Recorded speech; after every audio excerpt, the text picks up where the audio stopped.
अक्सर जब हम आर्टिलरी या तोपखाने के बारे में सोचते हैं तो हमारे दिमाग में बड़ी बड़ी भारी भरकम मशीनों की तस्वीर आती है ना। लेकिन आज के इस एक्सप्लेनर में हम जिस हथियार को डिकोड करने वाले हैं वो बिल्कुल अलग है। आकार में बहुत छोटा, एकदम हल्का और पूरी तरह से पोर्टेबल। हम बात कर रहे हैं 51 मिलीमीटर इन्फेंट्री मोटर की। पैदल सेना यानी इन्फेंट्री के लिए जब आमने सामने की क्लोज कॉम्बैट चल रही हो तो दुश्मन पर हावी होने के लिए ये हथियार लिटरली एक गेम चेंजर साबित होता है। तो चलिए बिना किसी देरी के सीधे इसके टैक्टिकल और तकनीकी पहलुओं में डाइव करते हैं और समझते हैं कि कैसे इतना छोटा सा हथियार युद्ध के मैदान में इतना बड़ा इम्पैक्ट डालता है।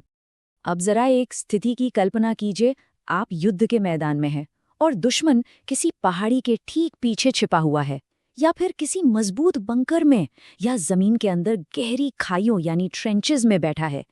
ऐसी सिचुएशन में आपकी राइफल या मशीन गन जैसे पारंपरिक हथियार जो डायरेक्ट फायर या एक सीधी रेखा में गोलियां चलाते हैं, वो एकदम बेअसर हो जाते हैं, क्योंकि वो सीधी गोलियां तो रास्ते की बाधाओं से टकराकर रुक जाएंगी। यहीं पर इनडायरेक्ट फायर का कॉन्सेप्ट एक मास्टर स्ट्रोक बनकर आता है। एक ऐसा तरीका जो बाधाओं के आर पार नहीं बल्कि सीधे उनके ऊपर से जाकर दुश्मन पर हमला करे। इस बहुत बड़ी चुनौती को सुलझाने के लिए ही हमें एक खास तरह के हथियार की जरूरत पड़ती है।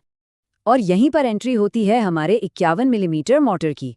ये एक ऐसा शानदार सामरिक समाधान है जो इस समस्या को पूरी तरह से हल कर देता है। इसकी सबसे बड़ी खासियत इसका बहुत ही हल्का डिज़ाइन। इसके लिए आपको किसी भारी वाहन या पूरी टीम की ज़रूरत नहीं है। एक अकेला सैनिक इसे आसानी से उठाकर ऊबड़-खाबड़ और मुश्किल रास्तों पर ले जा सकता है। ये पोर्टेबिलिटी इसके लिए बहुत बड़ा प्लस पॉइंट है। और जैसा कि हमने अभी बात की, इसका मेन टारगेट ही वो दुश्मन है जो सीधी नज़र से बचे हुए हैं, चाहे वो पहाड़ियों के पीछे हो, मजबूत बंकरों में हो या खाइयों में। ये हथियार इन्फेंट्री को अपनी जगह से हिले बिना उन छिपे हुए दुश्मनों का सफाया करने की ताकत देता है। आगे बढ़ने से पहले एक तकनीकी टर्म को क्लियर कर लेते हैं।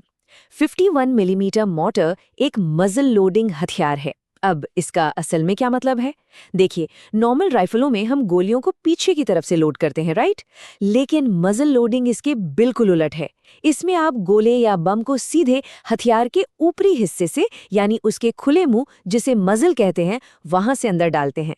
ये सुनने में बहुत बेसिक लग सकता है, लेकिन युद्ध की अफरा-तफरी में हथियार को तेजी से लोड करने का ये एक बेहद शानदार और कारगर मैकेनिज्म है। तो ये इनडायरेक्ट फायर काम कैसे करता है? ये काम करता है हाई एंगल फायर, यानी एक ऊंचे परवलय या पैराबोला के सिद्धांत पर। जब आप इस मोटर से गोला दागते हैं तो वो सीधा दुश्मन की तरफ नहीं जाता, बल्कि वो हवा में बहुत ऊंचाई तक जाता है, एक एकदम स्टीप कर्व बनाता है और फिर सीधा नीचे की तरफ ड्रॉप होता है, बिल्कुल आसमान से गिरने वाले एक पत्थर की तरह।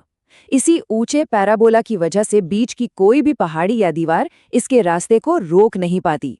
गोला बस उस बाधा के ऊपर से गुजरता है और सीधा उन खाइयों में जा गिरता है जहां दुश्मन खुद को सेफ मानकर बैठा होता है। खैर, डिज़ाइन और फिजिक्स तो हमने समझ ली, लेकिन आपके दिमाग में पक्का ये सवाल आ रहा होगा कि इसे आखिर फायर कैसे किया जाता है।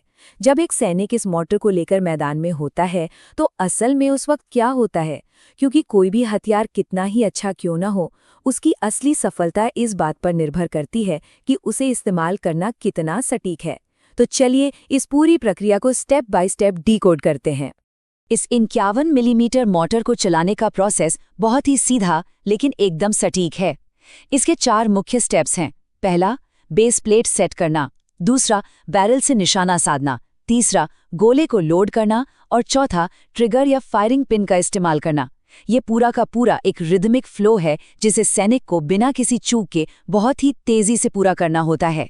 तो सबसे पहले आते हैं चरण 1 और 2, स्थिरता और सटीकता। इसमें शुरुआत होती है बेस प्लेट को जमीन पर अच्छे से फिक्स करने से, ताकि जब फायरिंग हो तो उसका जबरदस्त झटका जमीन में ही समा जाए। इसके बाद बैरल के एंगल को एडजस्ट करके दूरी और दिशा के लिए एकदम सटीक निशाना साधा जाता है। फिर आते हैं चरण 3 और 4, गुरुत्वाकर्षण और इग्निशन।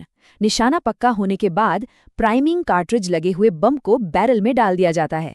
बस फिर क्या, गुरुत्वाकर्षण उसे तेजी से नीचे खींचता है और नीचे जाते ही या तो वो एक फिक्स्ड पिन से टकराता है या फिर मैनुअल ट्रिगर दबाया जाता है और एक जोरदार फायरिंग होती है। लेकिन सुनिए, यहाँ एक बहुत बहुत क्रिटिकल बात है। इस हथियार में एक बड़ा जोखिम भी शामिल है। जब मोर्टार फायर होता है तो उसके मुंह से बहुत ही तेज गैस और आग बाहर निकलती है।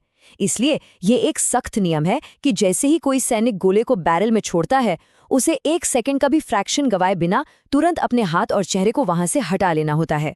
अगर जरा सी भी देरी हुई तो वो भयानक आग सैनिक को बहुत बुरी तरह घायल कर सकती है। ये इस बात का एक बहुत ही सीरियस रिमाइंडर है कि उस छोटे से बैरल के अंदर कितनी खतरनाक विस्फोटक शक्ति भरी हुई है। तो ये तो था 51 मिलीमीटर मोर्टार और उसके स्टैंडर्ड बमों का पूरा वर्किंग मैकेनिज्म, है ना? लेकिन युद्ध के मैदान की रणनीतियां सिर्फ विस्फोट करने तक ही सीमित नहीं होती है ना। इस हथियार की असल खूबी इसकी वर्सिटिलिटी है। जरा सोचिए, इन नॉर्मल बमों के अलावा अगर हम स्मोक शेल यानी धुएं वाले गोलों का इस्तेमाल करें तो क्या होगा? दुश्मन की नज़र को ब्लॉक करने के लिए वो धुएं का पर्दा टैक्टिकली कितना असरदार हो सकता है? या फिर अलग अलग सिचुएशंस में इसकी रेंज को कैसे मैक्सिमाइज किया जा सकता है? ये वो सवाल हैं जो इस हथियार को सिर्फ एक हमला करने वाली मशीन नहीं, बल्कि पूरे बैटल ग्राउंड को कंट्रोल करने वाला एक मास्टर टूल बनाते हैं। तो इस पर विचार जरूर कीजिएगा। आज के एक्सप्लेनर में बस इतना ही।